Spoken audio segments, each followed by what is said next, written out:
Nathan and Brendan O'Leary. This is Maude Flanders. I just want you to know that I am so thrilled that you have this great Maudecast, because I'm Maude and I like it. As you can see, I'm Maude coding a revised version with Madge being more mean and naughty, especially towards Maude. Would you like to be etc., etc.? And action. Yes. And Todd and Rod would like it too. Setting: the Tinker Turnbull's house at Umbato's studio mid-afternoon. Maude is sat in the living room with cousins, etc., etc. Madge has eye patch, etc., mischievous. All right, everyone. We need to be on our best behaviour today. We're going to visit Umbatu for Madge's special appointment. Oh, wait, I'm Osmond, and Umbatu always has the most interesting stories. She's so exotic for a lass from the Was. I just hope nothing goes wrong. It seems like something always goes wrong with Madge. Hey, relax, Willard. If anything goes wrong, it'll be effing Maud's fault. She's always so stuck up and uptight. She's got a stick up her ass. Madge, can you please not start already? This is important. Oh, sorry, Maudie. I forgot you're the expert on everything. Trying me today. Cut to Umbato's Yu-Gi-Oh studio, yoga studio. Umbatu is setting up a meditation area surrounded by the calming incense and soft music. The children enter with Maude leading the way. Welcome, children. And especially you, Madge. Today's a special day for you. Finally. Good to get my new glass eye. I hope it helps me see how annoying Maude can be. Trying me today. Are you sure this is safe? I mean, glass eyes. This is a yoga studio. Don't worry, Maude. Don't worry, Maude. I've got a special technique passed through generations. Now, Madge, sit down here in this yoga chair. That's right. With a teasing smile. That's good, that's good. I'll chant and waving my hands in intricate Wigan patterns. This, Madge, is your new eye, just like Columbo. It's not glass. It's not just glass. It's a symbol of clarity and insight. Now, I can't wait how to see Maude tries to boss me around with this as an excuse. Trying me today.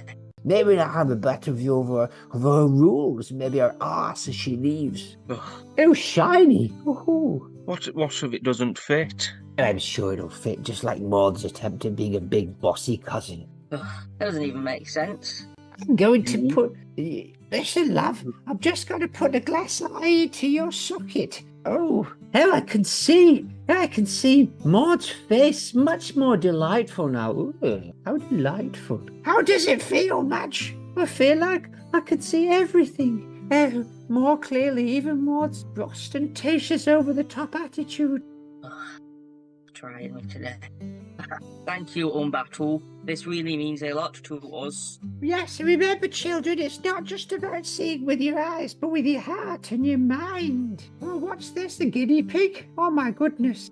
What happens? You always know how to make an entrance. Maybe things aren't so bad after all. Hey, Maude, maybe now that I can see you better, I'll be able to find all the places you tried to hide from me, so watch out. Madge, seriously. Come on, Maudie, lighten up. It's all in good fun. Now all gather round me. I'm clearly enjoying this new glass eye and just teasing Maude a little bit, ka-ching. And let's end this sketch with a mix of annoyance and amusement. Grr. Maude, it's a Maude good cat. Maude, it's a Maude good cast, said Balding Homie sat at the flan table. Do I see vegetables? Unshakable and rewarded faith with ruined apple pie. Dear Lord, how you're doing? My son's birthday is coming up. 5 a.m. Early bird rise, get that house clean. Needs to Rexamasia, sad piano music. Would you like to say grace? He asked. Thank you, Lord. Even you must think the Flanders is a kind of a jackass. Maude,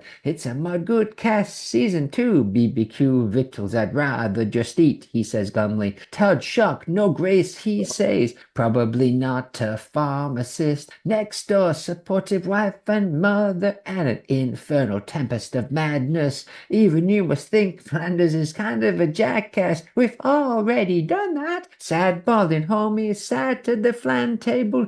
Do I see vegetables? It's the Maude Flanders Internet Museum, Episode 2, Season 12. Who would have thought it? Rod, by the way, not Todd. Whatever. The gimmick is Todd is not born yet. Who would have thought it? Goodman morning. Do not possess one bovine, Maudie. Well, what a throwback. What a It's throwback. Goodman. As I don't think I've ever said this to you before, but Goodman morning to you too. Very good. Maybe that can be our new thing, our twist, if you like. But as we Yes. know, Jock has been keeping in touch with us now. He's a toddler, and this is what he sent this week on my flip phone voicemail. Catch dead, riding a hamster, slipping between the blades of grass. Tiny dead, deconstructing everything, coming to you to tell you what's what.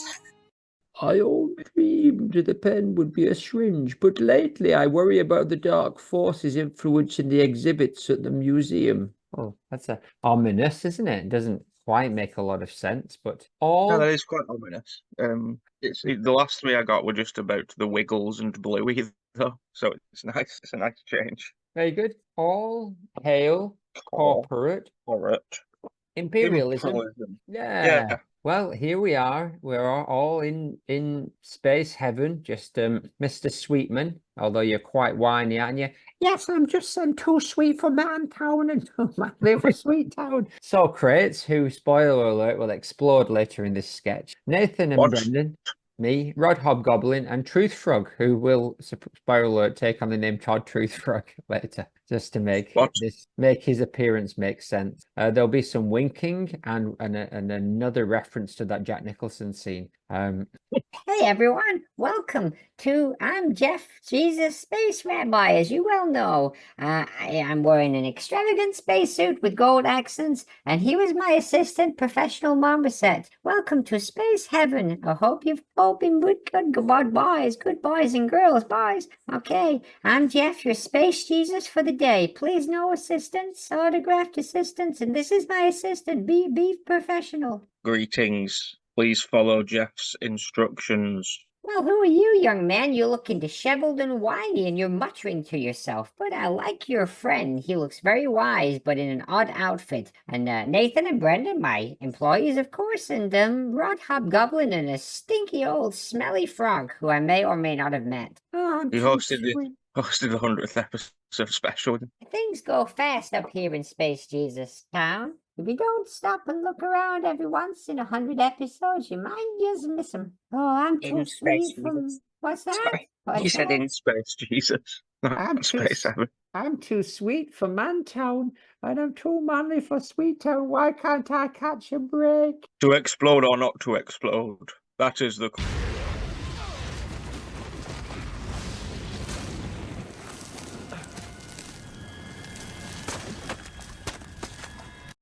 Oh my Oh. goodness. Good grief. This is the part where we get to meet Space Jesus again. Well, what about Socrates? Socrates just exploded, leaving a cloud of glitter. Yeah, that's fine. Now, He's the there's a alarm. tour. Yes. He's the temporary member, Ashley. Yes, TMS. I hope there's a tour as well. Are you dying to see the place? Oh, I hope there is a tour. I'm dying to see the place. Right, there is a tour. It's just this way, but first let's check out the Space Jesus display case. Here is a picture of me, a 3D model, what I printed with my 3D printer, in a glass box looking serene and slightly amused. Oh, he just winked. I think that's just a clone. I think he's just saying the 3D printer thing to keep it all above board. Hi everyone, I'm Space Jesus. He just winked at us. Is that supposed to happen? I guess it's part of the tour. All right, enough of that. Follow me. I've turned most of Space Heaven into a divine trinket distribution center. Lots of religious memorabilia on tour, on sale. So follow me through this bustling arena filled with celestial trinkets sparkling with divine energy. And here we are at Heaven Spoons, the canteen. Well, I'll be back in a second. I know what I want. Excuse me, lady behind the bar. I'd like to order some toast, please. Sorry, Sorry. Toast. You do the voice. Sorry, toast is only served before 11. It's after 11 now. Doodle-doodle-doodle. I'd like a plain omelette. No potatoes, tomatoes instead. A cup of coffee and wheat toast. No substitutions. What do you mean you don't have any tomatoes? Only what's on the menu. You can have a number 2, a plain omelette. It comes with cosmic fries and celestial rolls. Yeah, I know where it comes with, Pattinson Polo told us last time.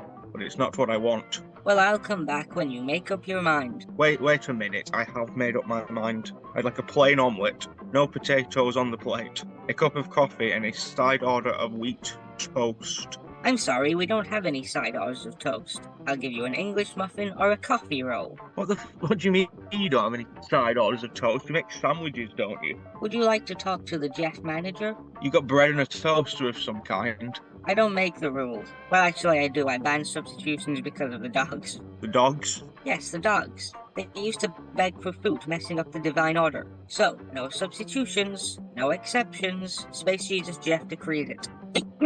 Okay, I'll make it as easy for you as I can. I'd like an omelette, plain, and a chicken salad sandwich on wheat toast. No mayonnaise, no butter, no lettuce, and a cup of coffee. And number 2, chicken salsa. Both the butter, the lettuce, and the mayonnaise, and a cup of coffee. Anything else? Yeah, now all you have to do is hold the chicken, bring me the toast, give me a check for the chicken salad sandwich, and you haven't broken any rules. You want me to hold the chicken, huh? I want you to hold it between your knees. You see that sign, sir? The no substitution sign? You see this sign? Fingers. Oh my goodness, I can't believe what I've just seen. I'm sure that scene will become absolutely legendary, illustrating Nathan's regal defiance, as well as highlighting Lady Space Jeff's rigid adherence to her own rules, driven by bizarre hatreds of dogs. The tale would be told through the cosmos, etc., etc. But I just want toast. Can't you make an exception? The rule is the rule. No toast past 11.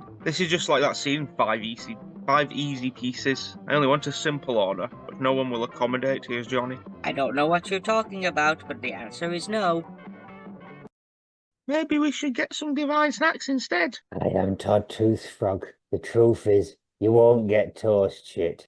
Oh, vodka. Yum, yum, yum. Glug, glug, glug, glug. Blech. Oh, we haven't. Well, folks, I hope you enjoy the rest of your time here in Space Heaven. Don't forget to visit our gift shop and grab your exclusive Space Jesus memorabilia. I guess we'll have to settle for cosmic pretzels. Can I just have a quick look at your toaster? It's unrelated. No. No. Oh, Jeff. Oh, at least we're in heaven. How bad can it be? Wah, wah, wah, wah. Give me a number between 1 and 300. 239. 39 it is. Maude became more and more capable of murder. I like the one underneath it as well. Maude is not a doormat. What is not enough? I would argue it depends which Maude we're looking at. Are we looking at Maudecast exclusive Maude, or are we looking at just the Maude that The Simpsons presented? If We're it's looking at all Maudecast, mods. The real mod, which is all canon, t-shirt canon, etc. the Maudist Maude, she did become more capable of handling death, I would say, as opposed to murder. I don't think we have it on record that she's murdered anybody. She's witnessed one murder from a distance, and it stayed with her. I don't think at any point she became more and more capable of murder, unless Ghost Maude has been up to some stuff that we don't know about, scaring people to death. But that would be more as a... doesn't really count if you're already dead and you know what happens after you die. If anything, it's sort of... if you know there's a heaven, she would have been doing Ned a favour, really, if she'd killed him, knowing that heaven is a place that exists and where we would like to eventually end up. She could have burned the whole life. Heaven is a place where nothing ever happens. Precisely. Maude is not a doormat. No. What do you think? Do I think she became more and more capable of murder? I do not think she did. I think that I would have liked her to have been more rounded so we could have seen what her buttons were pressed. But it just seemed like she turned a blind eye to murder. Sideshow Bob, the boyfriend, Louis. Louis. She turned a blind eye. But I don't know if she took a Walter White path that led her eventually to having yellow blood on her hand. Precisely, and unfortunately they had done a Breaking Bad-esque parody. At a time when Maude was alive, she would have been easily placed into the Skylar character. Yes. Which is a shame, because the Skylar character is almost entirely right the entire way through the programme. Does she murder anyone? Yes. No, just paralyzes for life. And she turns a blind eye to murder, right? Well, yes, she does, over time. Yeah, so that would be it. She would be more the Skylar Maude. than the Maude. Maude, the Skylar than the Walter or I the Walt see. Jr. / Flynn. So we don't Who think is that she Jenny would Rose. really do it. She wouldn't do it, right? No, I don't think she would do it unless she was in that kind of, like Lord of the Flies. Unless she really wanted to. Unless she really snapped one day. Let's And it would reduce it would be Helen. Oh yeah, well I mean that's without a doubt. Helen's a bee, I believe she said more than once in her diary. And Yes, all right. she has thought about it several times. Sponsors? Sponsors indeed. Sponsors. Angel the Destroyer. Cue creaky old ship sounds and seagulls squawking. Ahoy there, listeners. Gather round and lend an ear as we introduce you to the delightful enigma of the high seas. Angel the Destroyer. Whimsical harp. Now you might be wondering, who is Angel the Destroyer? Picture this, a pirate with a flair for adventure who doesn't quite follow the usual rule book. No legal papers or formal commissions here. Just pure unadulterated fun. Chuckle, chuckle, chuckle. Angel's idea of a grand adventure involves impromptu beach parties, treasure hunts, and a dash of whimsy. Forget the old serious pirate image. Angel prefers navigating the seas with a mischievous wink and a knack for stirring up delightful trouble. Ding dong! Are those rumors about Angel's ship being a floating egg incubator? Oh, that's just a fancy way of saying there's always nurturing of new adventures. One quirky escapade at a time. Splash, splash. So if you're in the mood for some high seas fun with a side of unexpected charm, look no further than Angel the Destroyer, not Angel from the Buffy spin-off TV show. Because when it comes to making waves in the most delightfully unconventional way, Angel's got it covered. Stay tuned for more tales of adventures. And remember, life's too short for boring pirates. Soft pop. Life is too short for boring pirates. That's my motto. The Devon Maid and Rex Buffington Season 2's runners-up from sponsor race. Rex, however, ended up crowned sponsor of All Stars 2, as you remember, after eliminating his own hot sauce. And the That's my favourite part, where he eliminated his own hot sauce. yes, and the Devon Maid continues to dance. How would you dance as a pasta, or a fruit pastel, or a sex toy? Devon Maid will answer these questions. With dance, no doubt. With dance. We are not going to be dying for this man today. Are you ready? Sponsor, Chocolate.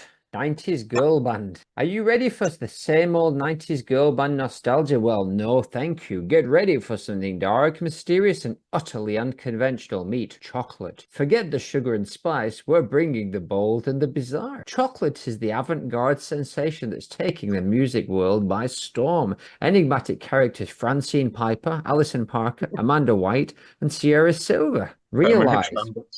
What's that? Permanent member Stephen.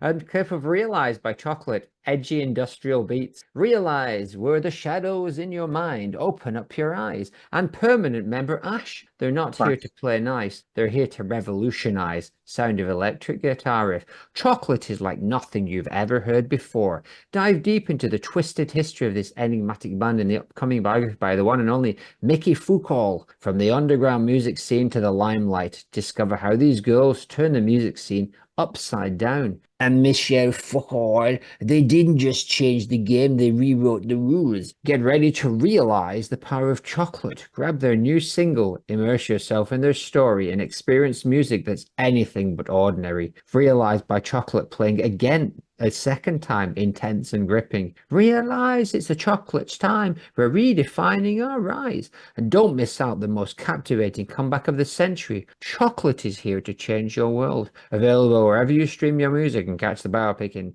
theaters this fall. Are you ready for the darkness? Chocolate, flavor of the unexpected. Great sponsor. And my other sponsor is, do you remember Hannah from the Cockney Watchdog? Yes. Well, she's grown up and she's gone on tour and she seems to be advertising the Maude-cast. She's called Adele now, though. Oh, and right. she appears to be advertising the Maude-cast by blasting t-shirt cannons into her crowds. So thank you, Hannah/Adele. I will call you Hadel. Very nice. Now it's time for sponsor it. Rolling in the teas, you might say. Exactly. Never mind, I'll find someone like you and then I'll fire a t-shirt cannon at them. That's right. Is this the one? Yes. There are two, but over the course of two, it is 8 minutes. So that's as long as one last week. The Maude-cast, official sponsor race. All stars, all guests. Episode 3. This week the sponsors are split into 3 teams and asked me to create a wacky new cold open.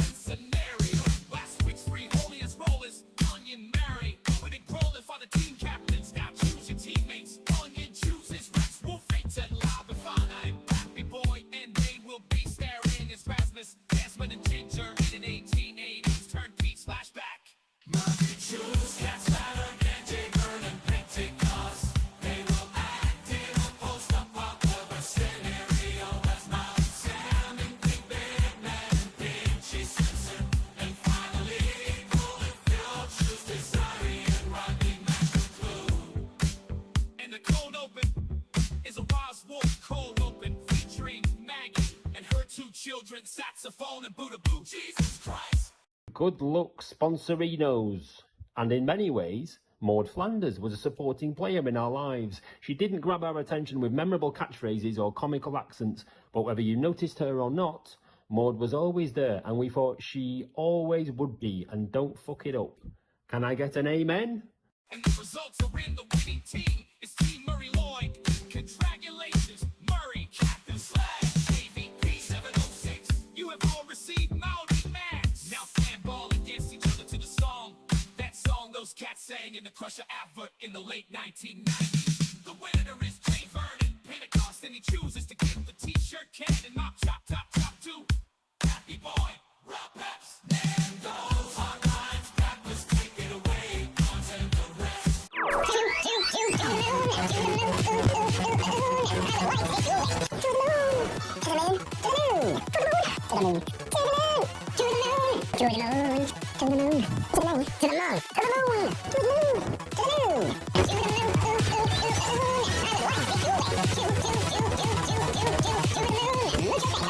Welcome to the Modcast official sponsor race All Stars All Winners season. I am Kenneth H. Tannoy System and I am the new hunkalicious boyfriend of Lelda Pancho. Deal with it groggily. I get this episode in the divorce settlement. This is episode 4. And it's time for a double whammy of Snatch Game Rude. The sponsorinos have to each dress as not 1, not 4, not 7 but 2 employees past or present of the Maude Flanders Internet Museum and database number 1 located in Worsley, Mainz, Wigan. The 3 sponsors with the highest snam not saying that will win. And on the runway, category is Night of 1000 Fuching Use. Good luck, sponsorinos. And in many ways, Maude Flanders was a supporting player in our lives. She didn't grab our attention with memorable catchphrases or comical accents, but whether you noticed her or not, Maude was always there, and we thought she always would be. And don't fuck it up. Can I get an amen? Onion, the cheeky bastard. Is playing Toilet Crow and Truth Frog. Murray Lloyd, hobby horse skull on a pole. Is playing Professor Terrafroom Buffy and Clara Windfluffer Gonemu. Robert Pappy Boy Nando's Paps. Is playing Statman John Fernandez Boys and Mr. Thousands. La Befana, Viendi Notti, con le scarpe tutti rotti, El Visito, ai Romana, viva viva la Befana. Is playing Diane Sharpie Sharpie and Stamped Witherbottom. Jay Vernon, Pentecost, it's 706. Is playing Tickling Bear and Little Zen. Rex Woofington, Woof Bot Woof. Is playing Onion Boxing Dog and Infant Foam. Growlithe, Growlithe, the mighty ice dragon. Is playing Nathan O'Leary and Brendan O'Leary. Ross Kemp, gang member, aka Desiree. Is playing Son of Tickling Bear and When She Gonna Die. Cat Slater, Slag. Is playing Shagrat and Slim Tip. Rodney, reinventing Education MacLeod. Is playing B1 and Giant Headman. And on the runway, category is Night of 1000 Fuching Used. Commence, shake, down. Rodney reinventing Educational MacLeod. Ross Kemp, gang member, aka Desiree. Division Pentecost in 1706. Murray Lloyd, Obios. Scored a Paul. Robert, Pappy Boys, Nando's, Paps. Le Befana, Viende Naughty, con le scarpi, tutti rotti, il vestito, e a romana, viva, viva le Befana. Rex Woffington, woof, woof, woof back, woof, woof back for Bow Wow, woof back. Onion, the cheeky bastard. Cat Slater slang. Growlithe, the mighty ice dragon. And special guest star Fu Ching, you know, fuck off Lil. It was my idea for Night of 1000 Fu Ching used. I tracked his number down. I hired the translator. I worked 3 weeks on the peanut farming ins. I made him breakfast whilst you made whoopee in my nest with this hunk of nout. I'm introducing fucking Fu Ching you. So without further ado, here's fool, he's gone. The 3 holiest rollers of the week are Onion, the cheeky bastard. La Befana. Prolif, the mighty ice dragon. Well, and lads, now you have to flan ball to my personal favorite song. That song where they say what is she gonna look like with a chimney on her. The flan ball winner is, Onion, the cheeky bastard. and they have chosen to block. Cat Slater, slag. But wait, there's a twist. Read the fucking fine print, Leld. I get one twist every so often, so deal with it. This week, the 3 holiest rollers actually received 2 mod masks each, one to keep, and one to give to a fellow sponsor. That's right, a charity mod mask extravaganza. Henny's the boots downhouse for your nervo, and I'm having the fucking minivan to Leld. You can suck my scaly, fiery poncho. Onion, the cheeky bastard. Has chosen to give their charity mod mask to Rex Woofington. Woof Bart Woof. La Befana. has chosen to give their charity mod mask to Rodney, reinventing Education MacLeod. Prolif, the mighty ice dragon. has chosen to give their charity mod mask to Tisserray. Well, another one in the bag. Come on, Lauda, let's go and make whoopee in Groggly's nest. Take it away, Parns and the gang. To the moon, I would like to take you away. To the moon. To the moon. To the moon! To the moon. To the moon! To the moon. To the moon. To the moon. To the moon! To the moon. to the moon, to the moon. To the moon. To the moon! To the moon, I would like to take you away. To the moon. Mucho thanko. Brilliant. Brilliant. So 4 episodes in, everybody has at least one mod mask, whether Everyone it's has it. charity or not. Exactly. Everyone gets a little bit of charity, don't they, in the in the all drag winners. race thing. In the all winners, all sponsors, all drag race. Anyway, I just wanted to check if we could just see how things are going back in Wigan, you know. So let's see what Stamp's up to. Ring, ring, Let's. ring, ring. Stamp, how's it going? We just want to check in and make sure the IMFDB is going all right. And I heard you got back into the Twitch streaming, eh? It's a bit of laugh, innit? I played Manic Miner in me knickers for a few quid. Got 2 subscribers now. They're lucky to get a peek at my man bumps. 2 subscribers, that's almost as many as the Poochie cast. Manic Miner, classic, but semi-nude. That's quite a unique selling point, Stamp. They don't call me Grumpy Balls for nothing. If folks want to see an old codger with a todger like me play games half dressed. What's that? I knew you were going to say that. Oh, I'm nothing if not predictable. Who am I to argue? They're getting a good deal, I reckon. Fair enough, Henry. Any news from the Museum? Anything strange going on? Funny you should ask, actually. You know that gold Sphinx, what got you in trouble right at the start? Season 1 in car park again. No idea how it got there for maybe the 3rd or 4th time.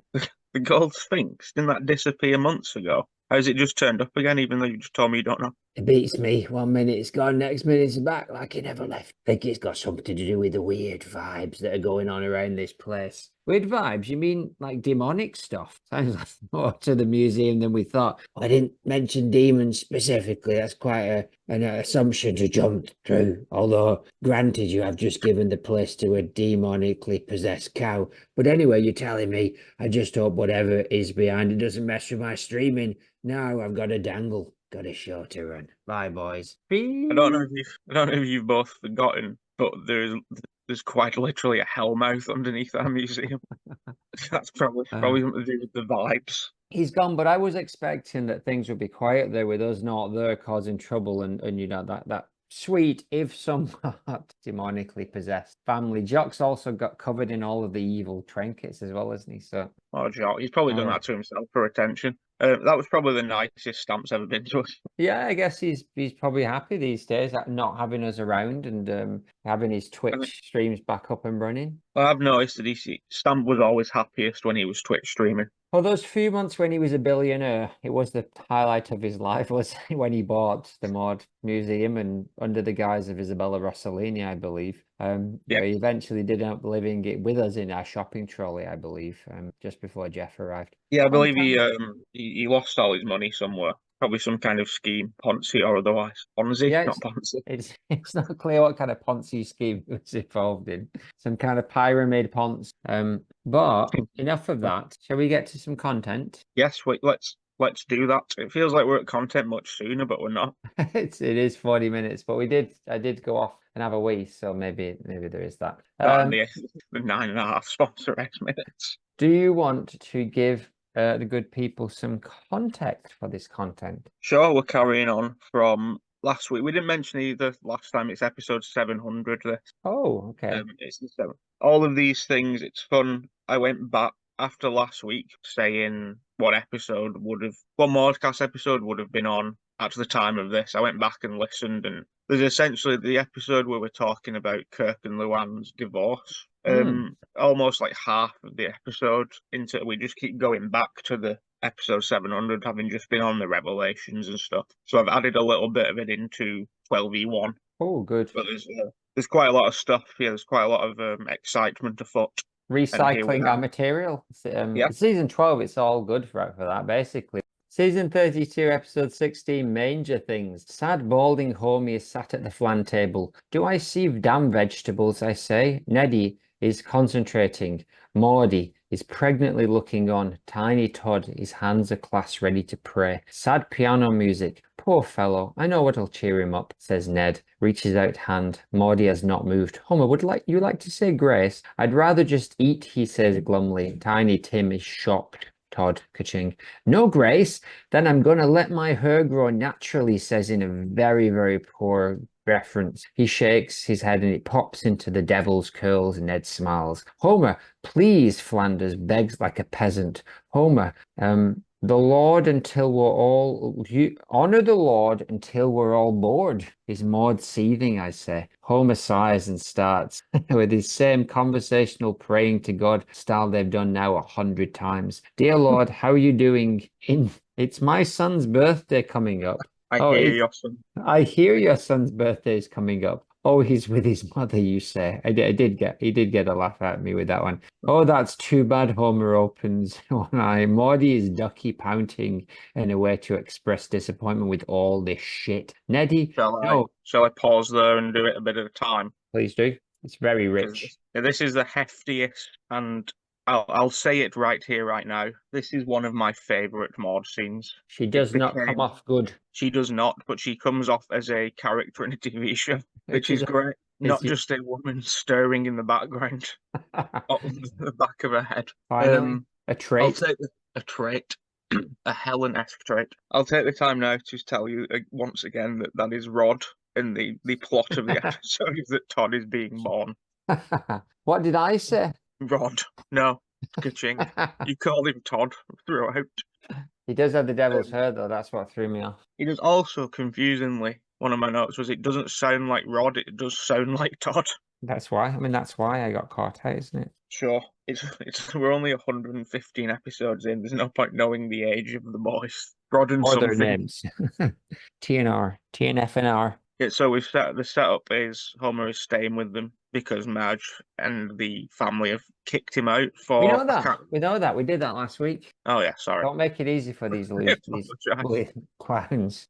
All 10 of them. Then in that case, you may continue as she's not really done anything yet other than she's sat there waiting for it to go wrong. And I like the connection of he is doing that prayer to God thing again. He once did it about Maude. Really? I don't remember any of that. Neddy says in this one doing it there. And he said, "Oh, really? All those guys."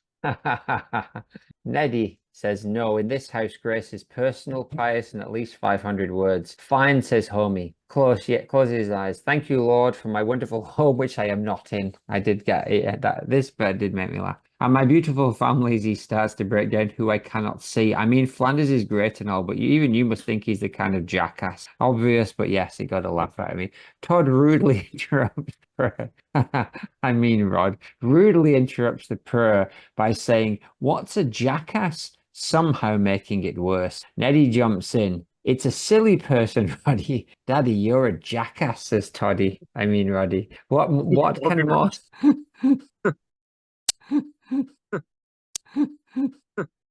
Buddy, you're a boy. Make a big noise. Playing in the street. Gonna be a big poncho someday.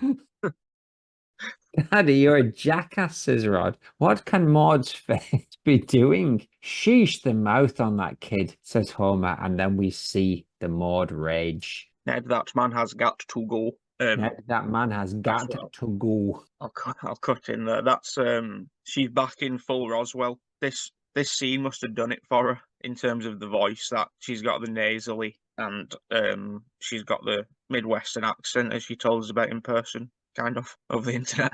I get where she's essentially Frank Grimes here, is what's happening. They're just sort of retreading the Frank Grimes thing. Memorization. Yeah, or the curb of Larry was stupid and not just ignorant. She's just playing that scene. She's Susie. She's the straight man and somewhat of a boosty villain here as well. Nailed it. Nailed it in that we nailed that before this episode even came out. They took that from us. Let's be honest. They were like, those things are true. The only thing this scene is missing is Homer drooling over her cleavage in front of Tiny Tot or Rod, whichever the hell. The ones in your belly. But from her point of view, she on I think like 4 or 5 days before Christmas as well, heavily pregnant. And Ned has welcomed in her least favorite person in town because of something he's probably done himself. And also, considering this has happened like maybe 15 or 20 times throughout the series now, it's probably happened before this. So this is probably for Maude like the 15th time maybe that Ned has been like, oh, Homer's annoyed Marge, so he's going to be sleeping over for the night. Whereas this time she's got other things on her mind. She's super pregnant. It's Christmas. She feels she's been trapped into this moral thing of not being able to say no. She can't be the one to say no. Like, she's been holding it in until this point. She's been like, well, I can't, just put him in your man cave, get him out of the way. I can't kick him out. I don't have that in me. And then it turns out the Goodman side of her, the Turnbull side of her, emerges, and she remembers her youth and how to deal with people like this. So I'll let you carry on, but she gets Ned the F out of her. It's more than a little Maggie. Also, a little bit of old school Maude witchcraft in that she has blue eyeshadow on for like when he's saying the thing about prayers being pious. He has like an old school Maude face, but only in that one particular moment. She wipes it off in rage, doesn't she? We get a pretty decent face forward, but they can't get the nose. Face forward nose. There's a lot of face forwards as well in this scene about like there was in the Jesus one too. It's a rich FFM. Yes, tapestry. FFM. Exactly. Got to go.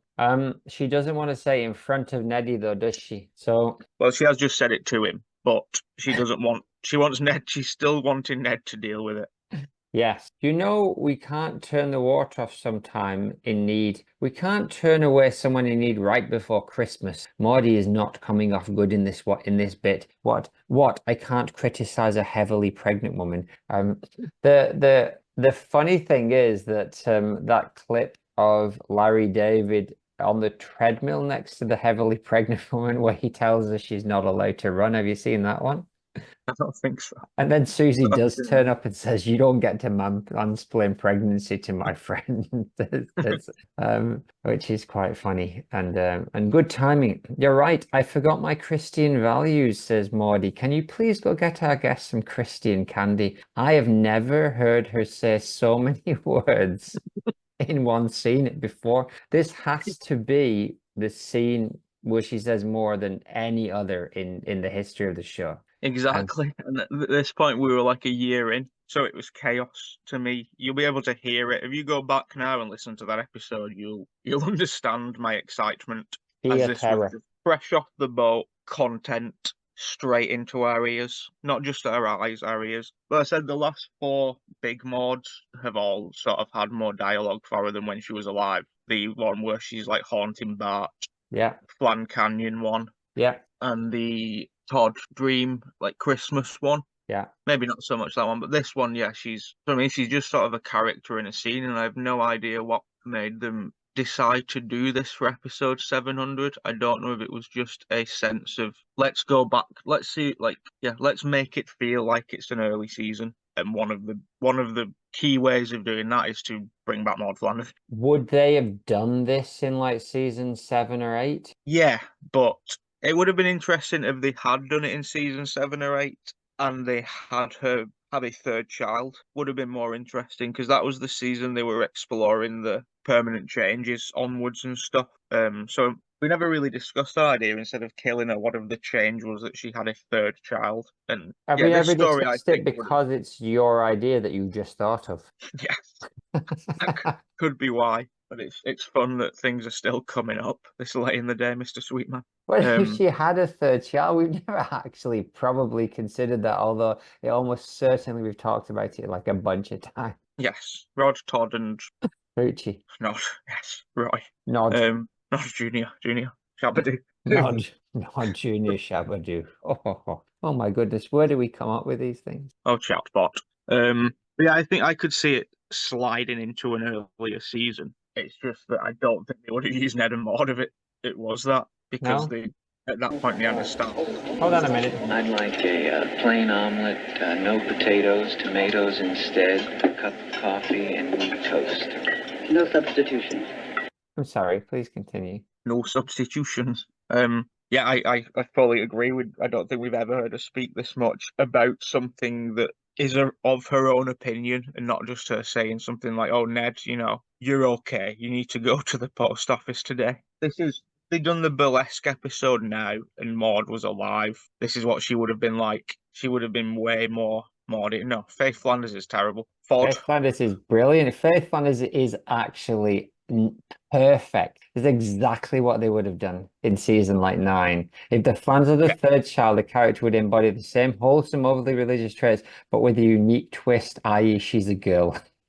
She might question with a slightly more rebellious streak, like Maud Jr. She might question the parent. We've definitely done this before.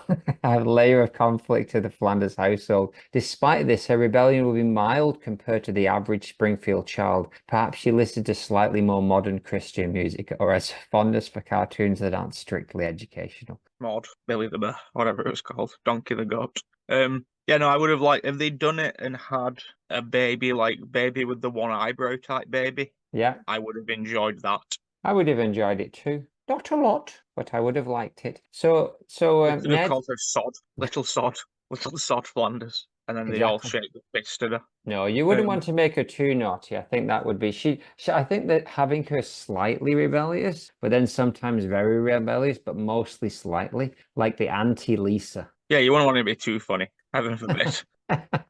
Well, what do you want to make her like a medieval jester who just happened to like fall through a time loop? Yes. Oh, hello, Faith. Yes, I'll entertain you, my king. Also, when I take my mask off, I'm Krusty the Clown. Yeah, also they have an anti-Lisa. He's called Bat. No, she's anti-Lisa in a different way. She's more mildly a mirror image of Lisa. Yeah, and it also would have just been cute. I could see it more as like a season 15 type get up though. But yeah, please continue on what is definitively the longest scene in Maud Flanders' history. Hey Flanders, what do you know? She looks exactly like Maud. Rod Flordy. What did that one say? Go back. Rod Flordy. That's pretty good, actually. Like your notes. Rod Flordy. Anyway, listeners, you will be able to see these on screen right now, probably. Ned gets up and leaves. Oh, I've never heard her speak so much before. I say she sends Ned over some Christian candy, not to his death, just for some candy. Maudie waits sweetly until Ned has gone and then on a 6pence. Get the hell out, she says. The mouth on her, I say. We get a classic BOTA. We get a classic all of the shots. We get a face forward. We get a 360 Maudes. we get a Maude on the wall while we get a side view of Todd, and then we get a classic broccoli back of the head Maude, and then you get a ducky Maude. Homer sighs, there is a cut. Toddy is shocked. Toddy's shocked. He leaves. Homer leaves because Maude told him to get the hell out, and Neddy comes back. Where did he go? It can't be a rapture. I know that. I said, is that an ad lib tap guy? It's very, very poor. Homer reaches back in through the window, grabs the candy to make a sound. Maude shouts, "Scram!" And Todd has seen this rage before, I said, although of course it is Rod. Yes, I think Todd. it auto corrected me from Todd to Rod. Exactly, it must have done. Auto-corrected the spelling to be wrong one day. Todd has seen this rage before. He certainly has. Lots of things I like about the wrap-up of this. She's manipulative enough to get Ned out of the room with a lie. She doesn't mind that at all. She's happy to do that. But also she could defend that it wasn't a lie, because if it had not have worked, Ned would have come back in the room and give Homer some Christmas candy. So That's not a good reason. I'm sorry, Your Honor. It was only proven to be a lie because the trick I was trying to pull didn't work. I was only there to get directions on how to get away from that. I like that she doesn't care that she needs to get Ned out of the room, but she's happy to do this in front of Rod. Or She doesn't give a shit what Rod thinks about her. No, look at that face.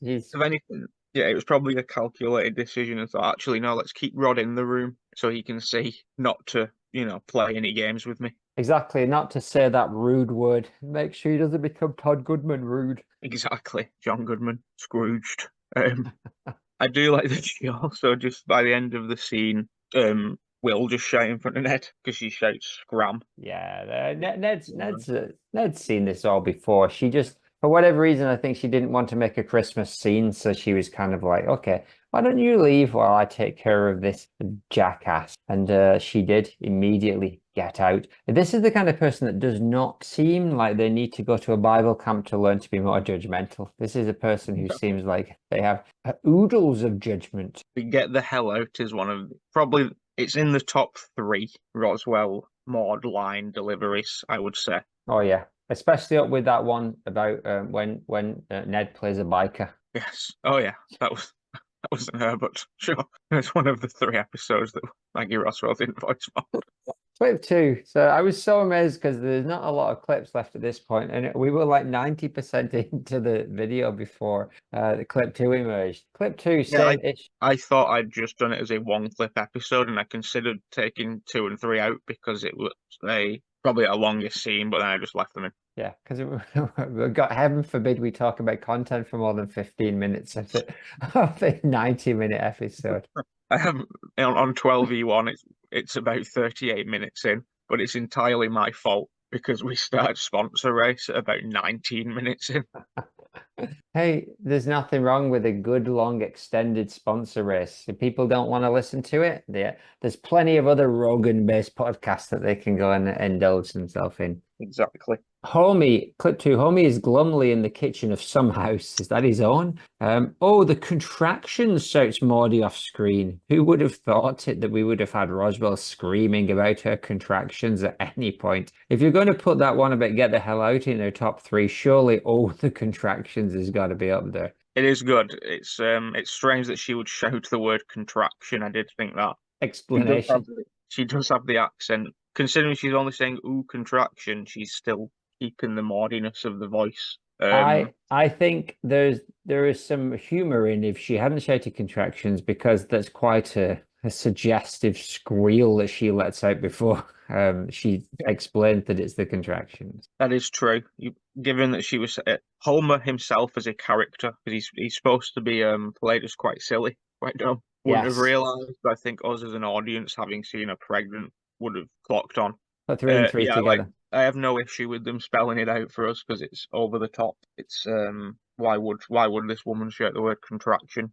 Relatively sensible woman. And also I can't think of another. Oh no, yes, I can. I thought of one actually. The virtual Springfield thing when she shouts some shit about lemonade. Other than that, I can't think of a time that we've heard Maude and not seen her. Never. Although only in our imaginations. Precisely.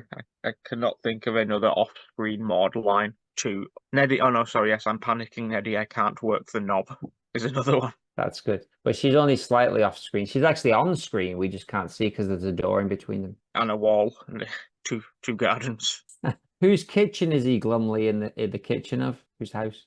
The Simpsons house. How was he allowed back in? I don't know. I can't, considering this episode isn't that old, I can't express it. I'll be honest with you, I can't expressively tell you what happens outside the Maud scenes. I believe, oh no, I remember now. He sneaks into a secret room that they have above like basically the space above the garage. Yeah. How the garage is sort of triangular. So he moves back into there and then just sneaks into the house when he needs like food and stuff. Doesn't it? It'd be funny if he did the fishing thing like in Still Game, where they're catching like bottles of booze. It would. Still game pool. Cut 3, spoiler. Yeah, we're setting up Homer to the rescue after his He's also looking the Homer story of the episode is he's looking for a way to heroically redeem himself to Marge, etc. Yeah, but yeah. I don't know what he did in the first place. He probably just went to Maudes for too long or something. Probably along those lines. Very preggers Mayday. The baby is coming, says Maude. She shuffles into the living room. Where is your father? She says to Rod. I've never seen a chinless Maude before. What is Todd doing? Rod, sketching. He's got something in his hand that looks like a switch, but clearly not. He's delivering Christmas turkeys to the poor, says sweet Rod. That selfish jerk, shouts angry, not reasonable Maude. Yeah, no chin at all. I don't know what's my Maud's got no chin. How does she smell? How does she feel? Terrible. Pregnant.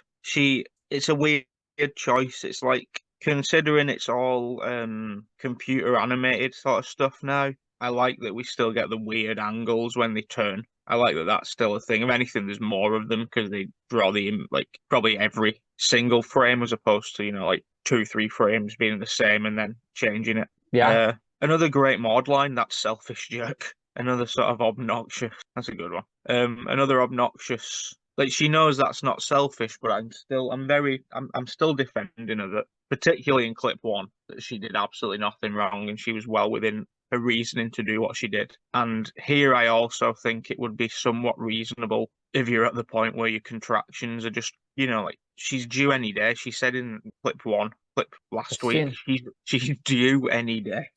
Didn't just change overnight because of this. So for not only is a road to domestic experience.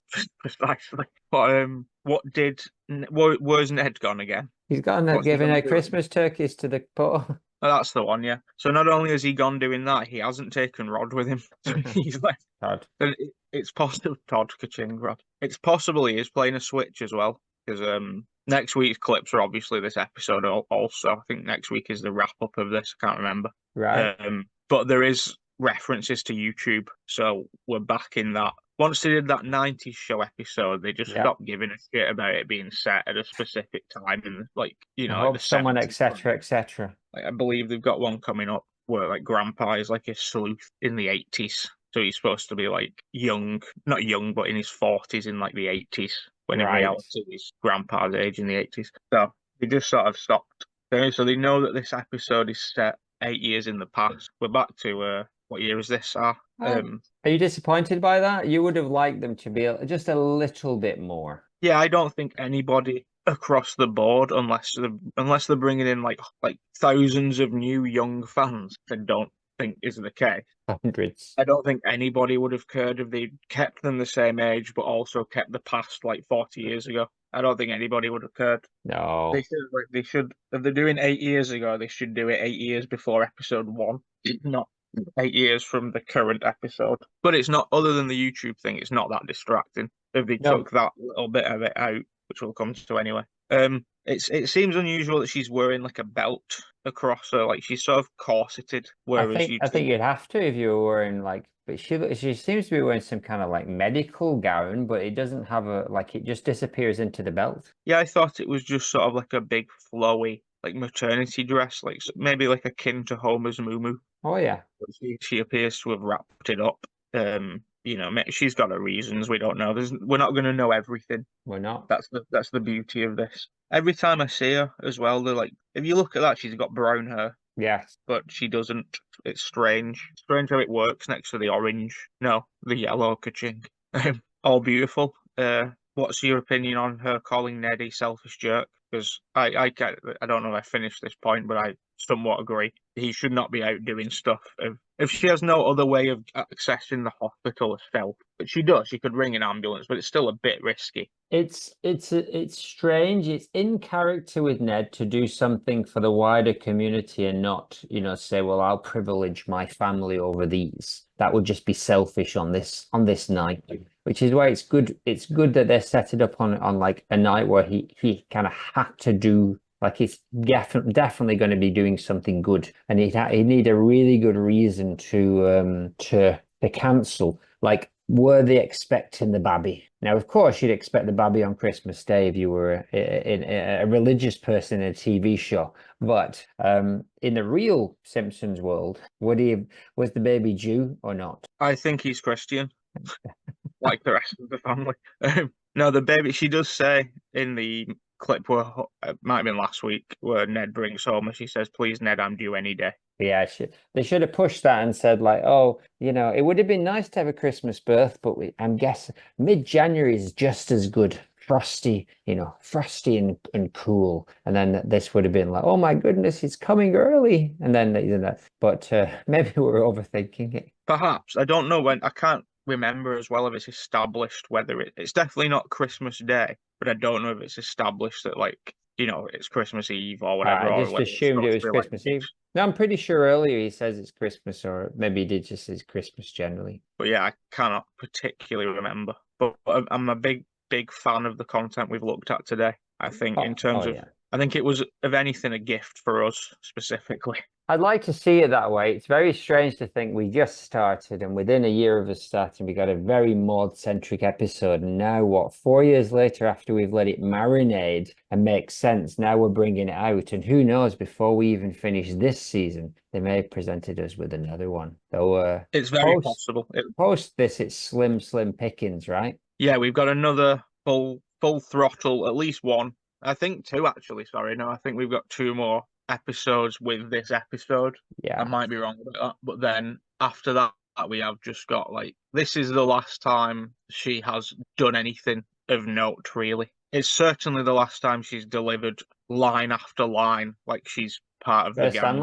First and last, yes. And also, I like that it was like our season 4 episode, like 6 when it came up, and we're on like 12E2 now, so it's taken like 60 plus episodes to cover the stuff in between where we were then and that episode coming out. Taking the leisurely pace, and I think that's all the better for it. When eventually that entire all the Maude content comes out, that's like 12 hours long, it'll all be worth it. Oh yeah, there's yes, I can only I concur entirely. Let's do some more. Yes, let's. Here is, we tried to steer not too much into the obsessive internet obsession with Maude being paired up with Marge or Helen. But it does throw up the occasional nice one, sweet one. And these kind of look a little bit dreamy, a little bit worse for wear, but definitely as if they're a little bit more than friends.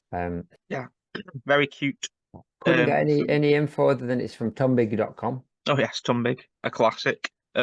Yeah, I like that the colours aren't entirely. They're sort of slightly more muted to make it a little bit less cartoony. Oh yeah. I like that they've captured the naturalness of age, is a way of saying it. Like, they don't. It's a cartoony looking picture, but they've gone for realism in that, in a sense. Like, they've aged them up a little bit, and they've made the hair look slightly more like it would work in the real world. But Maude does look a bit. I think it's probably just the red eyeshadow above her eyes, but she just looks pissed. She looks a little bit like she's about to ask Marge to get the ones at the bottom. She does a little bit. It also looks like they could just both be drunk and having a nice chat about how much they love each other because they're drunk. Yeah, just a chat, you know, we're not suggesting there's anything more to it, unlike this next one, which is just called Wives. And it's very nice. It's almost like a retro 90s album cover. We got Helen and Maude literally just resting on top of Marge's penis there with the word wives above them. I initially read it as hives as well, which is worse. I like it. I like it a lot. It's kind of, I don't think Animaniacs is the right cartoon to reference, but there's something akin to maybe like Ren and Stimpy. Actually, there's something about Maud's eyes that are reminiscent of like a 90s Cartoon It's Network. 90s, right? But because it's painted or it's got the effect of paint, it's got this kind of like weird, almost 80s, 90s thing going on. It's, yeah, I like the paint effect, and the hair swirls in Maudes especially are quite nice. The Marge looks a lot, I'll get Groggly Poncho to add it in if I find it, but she looks a lot like a Marge from a comic, and I think it's from a Trace of Horror where somebody did like painting Okay. for the panels, so I'll see if I can track that in, because it looks very similar to that kind of that style, but if it wasn't horror themed. This is a lot lighter and nicer, and I Well, like she they looks got the hammered again, doesn't she, Maudie, in this one? Even more so. she looks a little bit shit faced. Captured the duckiness of Maud and the pointiness of Helen though. Oh, she looks Which like a is very sheep. Helen looks like a sheep. She does, like a bar lamb. This is a fun bit of inside trivia. I struggle every time to draw Helen Lovejoy's hair. HJH. Exactly. And it's very SEC. cool. Very, very cool. The last one is, so I found one by Rolkstone where people had asked her to do things and they were like often quite innocuous things like, would you be able to do Helen and Maud baking? And Rolkstone says yes. And she does this. You saying that somebody who isn't me or you asked for this image to be made? Somebody who isn't you or me asked Rolkstone, who also is someone who draws Helen and Maud, amongst other people, to make this. And Now, only 3 months ago. If you go, well, yeah, if you go to Rolkstone and find Rolkstone, I'm sure she would do all kinds of fairly gentle drawings of Helen and Maud baking and doing other things. It's very nice. I'm very happy with it. It captures them both perfectly without them looking like Simpsons characters. The Helen hair there is very, very well rendered. Maud might be a little bit too gaunt. She doesn't look as drunk this time, but there's something very charming about this one. I like it a lot. I like the lines and comic accurate, not comic, it's a TV show. TV show accurate clothing and the beautiful little touch of the sleeves being rolled up and the hat, the chef hat that Maud is wearing, sort of resembling her broccoli hair. They both seem quite happy, and there is an episode early on, right? I think where Marge goes to jail where they do some baking. Indeed, then it's not as successful as Marge's, which must have made them seething. It seems that she's only got one at the bottom, though. I see. So they're making shoes by the looks of it, and frosting. Yeah, 3 pairs of shoes. But anyway, that's enough of that. Now, let's see what happens up here in Space Heaven. We're just hanging out, and the professional, aka Assistant Marmoset, is. What are you doing here, V Prof? I'm taking you somewhere. This is welcome. Come through these shimmering corridors. Don't touch anything. This is the chamber of the 6 squares. They rule the universe. Gasp. Oh, let's go in, shall we? Yeah. Well, Jeff's there, Space Jesus Rat Boy, now in some kind of space-themed seats, and it seems like, are those the world's richest tech billionaires and other high-profile figures? Like, these are the 6 squares that somehow rule the universe? Let's get straight to it. How do we save Maud? Well, I'm Jeff, Space Jesus Rabbi, as you well know. Standing up for my throne, I'm one of the 6 squares, so let's get this started. I'm going to get in my transparent box. Oh, it's glowing and levitating. And all of the other 5 squares that rule the universe, a little bit confused and arrogant. We should initiate a quantum resonance shift. It'll stay. What were you saying there, Warren Buffett? Indeed. Something about the universe. I think I was saying it'll stabilize the cosmic frequencies. No, I'm Elon Bezos, and with my tablet, I know that if they want to save Maud, we need to deploy a fleet of nanodrones to repair the space-time continuum. That will surely fix it. And I'm Bill Dorsey. What about global cooling system? That's not good. That's supposed to be well. And I'm Bill Dorsey. What about a global cooling system? It'll work for climate change, right? Maybe it'll work for Maude. Oh, don't be daft, Bill. I'm Larry Zuckerberg from Facebook. Maybe we could try some ancient mystic rituals. I'd heard that they can realign cosmic energies. I'm Jeffrey Branson. I have a crystal. I'm a tri-crystal. I amplify cosmic energy. Oh, boys, don't forget to consult the Book of Quantum Divination. It's a reliable source of cosmic wisdom, says I, Jeff Billionaire Space Jesus Rat Boy. Oh my goodness, we just want to save Maude, right? Hold on. I got what voice I did. Hold on. We've got it. We should deploy an army of time-traveling penguins. They'll restore cosmic balance and fix Maude's issues. Time-traveling penguins? Really, Warren, says I, Elon Bezos. We need something more practical. How about a universal karaoke contest where the winner's performance will realign the celestial energies? Karaoke contest? That's just as ridiculous as your penguin idea,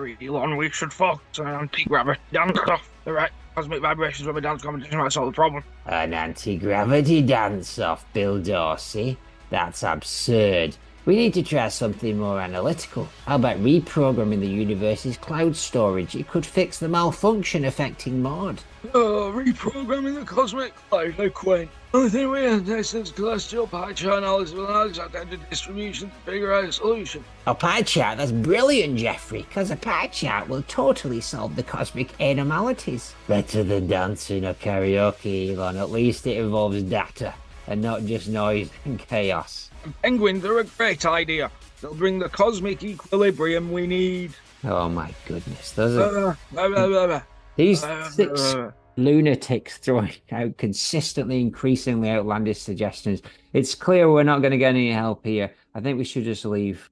Agreed. This is a waste of time. This whole thing, they run the universe. Apparently. Disappointed. If you need any, I'm back. I'm the assistant teacher. If you need any further assistance, please let me know. Sorry, I think we've had enough assistance for one day. Yeah, we should probably figure this out on our own. Oh my goodness. Let's leave the 6 words to the cosmic nonsense as the camera pans to the floating thrones which continue to sparkle as the debate rages on. End of sketch. Do you have time for a diary? Oh, let me just get it out of my big bag of snacks that I brought for everybody. Of what? I'm sorry? Big bag of stacks of cash and snacks. Would you like some what? Dear diary. Some what, sorry? Dear diary. What? It's me, Maude Goodman, for my 15th birthday party. My parents have graciously allowed me to go camping with my friend Sarah Wiggum. Saz, stop. You sound like you're recording this live from a blender made of cabbages. I'll step in this once, but sort your sheet out and re-record it yourself next time, you lazy foot. Dear diary, some whatsits. It's me, Maude Goodman, for my 16th birthday party. My parents have graciously allowed me to go camping with my cousin. My cousin Sarah Wiggum, oops, I mean Sizemore, she's not married yet. Ooh, I just had a vision, spooky. Anyway, Sarah and Ralph Tonks, who was once my boyfriend and also once Sarah's boyfriend, but now is nobody's boyfriend, and his brother Alf, who is bloody lovely to me. And also our friend Mary the Laugh. We're going camping in the woods outside Twin Peaks, Springfield Township, North Dakota, wherever I grew up. So we are going out, and we are going to look for volos, so we can make friends with the voles and put on a vole fashion show, if you will. And we all stayed up telling scary stories, and Barry the Laugh kept pumping because he was nervous, and it stank, and Ralph Tonks threatened to belly slap him if he carried on, so he... And then we found a mysterious little cave, and Barry the Laugh said, shall we goon, it'll be a laugh, and that's what he's all about. that's what he's all about. So we decided to follow him. Alf waiting outside, obviously, because he is wheelchair bound. Frankly, so he said he's just gonna stay outside and play on his Nintendo Switch, which was actually just a couple of stitches attached to the wool. He said he was playing Mario Kart Deluxe, but he was just twisting the hole inside the cave. We formed a little mysterious hole, and Ralph said, "Hey Barry, this looks like a great place for a secret hideout. Why don't you stay down here and make it look nice, and we'll go and get some stuff from the co-op." We all giggled, left, and Sarah still with us as well, and Barry. The laugh was just laughing and trumping all over the secret cave. Oh, we all belted it. And then Ralph said, "Shall we just leave him in there?" So we just went home and left him. The night after, I was visited in my dream by Tuppence, who still visits my dreams, as was earlier established in the t-shirt canon. And Tuppence gave me a belt round the ear and said it wasn't very nice of us to leave Barry.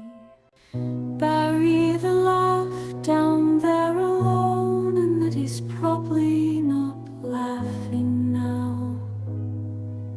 And Tuppence was sodding right diary. So me and Sarah snuck back to the cave front, and we were shocked to discover it had all caved in with rocks and sheet.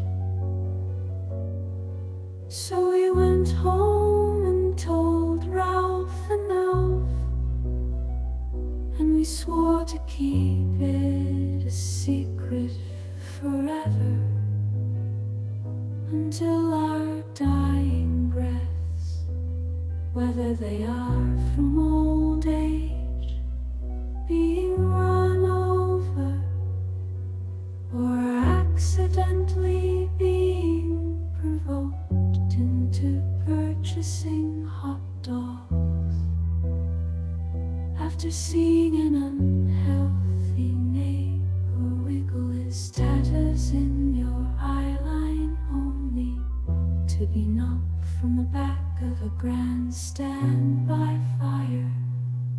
T-shirts from a cannon or trench foot.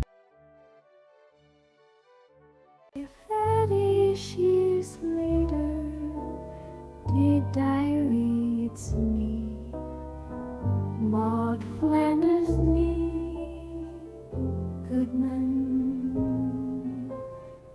I received a letter day in the post that made my blood run cold and turned me a shockingly pale shade of ecru. It was from Barry the laugh.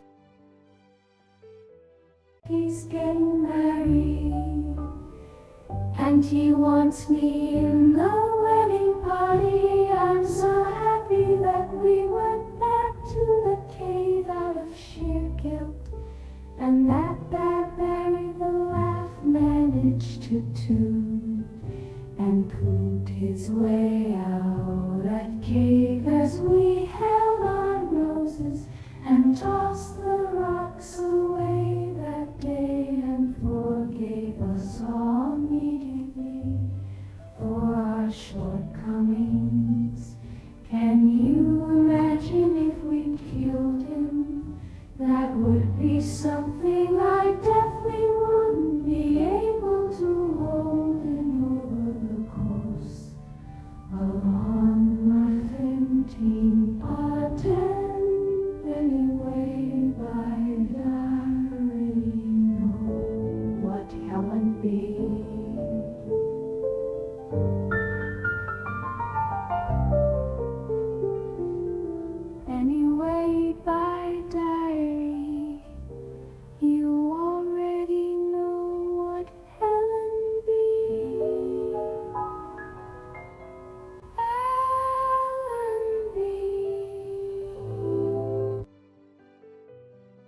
Also, That's Barry the brilliant. Laugh came to our wedding.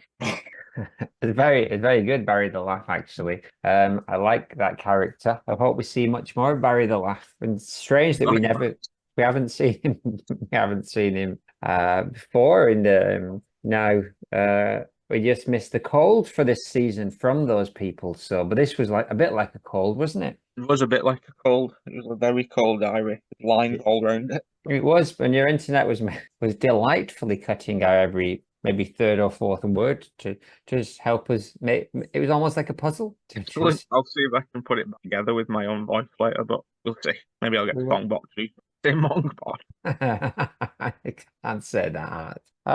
Shall we do a song to finish? Indeed. Let us. Sad balding homie is flan to grateful. Do I see down vegetables? Demordy. Do you realise by chocolate?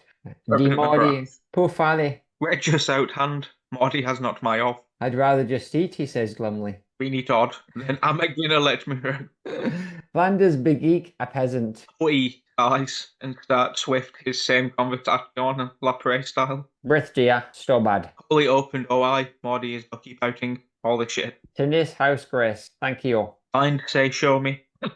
Todd rudely interrupts and Bubak sing. What a jail pass. Somehow make it work.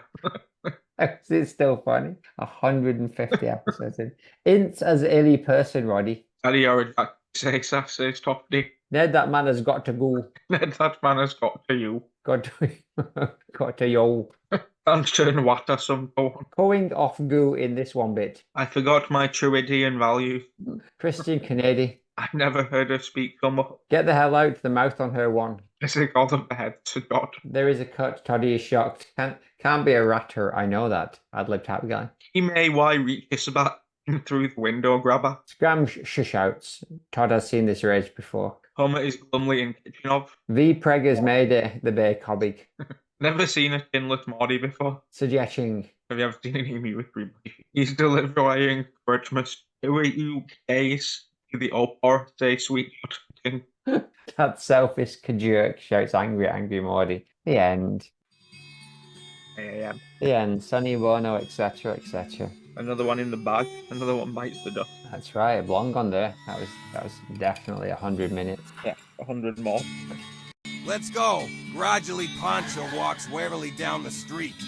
With the brim pulled way down low, ain't no sound but the sound of his feet. Machine guns ready to go. Are you ready? Hey, are you ready for this? Are you hanging on the edge of your seat? Out of the doorway the bullets rip, to the sound of the beat. Yeah. Another one bites the dust. Another one bites the dust.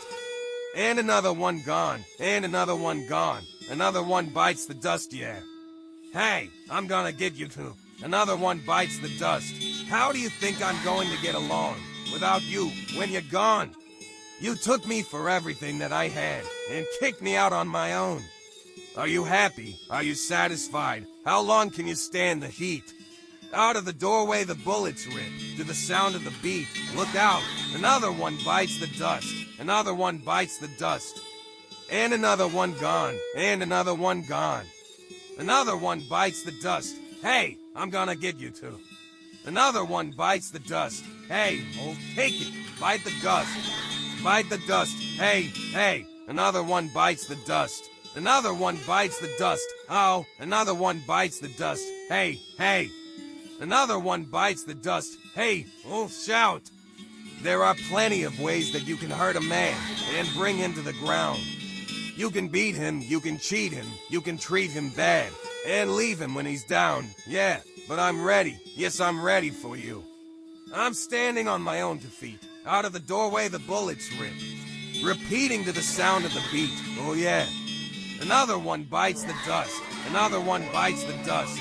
And another one gone. And another one gone.